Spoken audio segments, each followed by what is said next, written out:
మనందరికీ chewing gum అంటే చాలా ఇష్టం.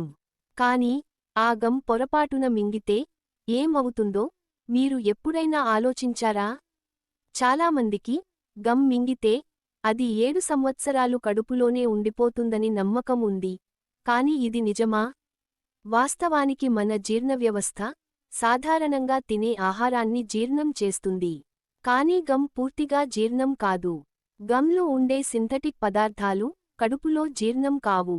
కానీ మన శరీరం వాటిని మలమార్గం ద్వారా బయటకు పంపేస్తుంది. అయితే, ఒకేసారి చాలా గమ్లు మింగితే, లేదా చిన్న పిల్లలు మింగితే, అవి ఒక చోట బిగుసుకొని శరీరంలో అడ్డంకి కలిగించే అవకాశం ఉంటుంది. కావున, గమ్ మింగినా ఎక్కువగా ఆందోళన అవసరం లేదు. కానీ అలవాటుగా గమ్ మింగితే మాత్రం జాగ్రత్త అవసరం. గమ్ని మింగకండి, అది నమలడానికి మాత్రమే. ఇలాంటి ఆరోగ్య సమాచారం కోసం మా ఛానల్ను సబ్స్క్రైబ్ చేయండి.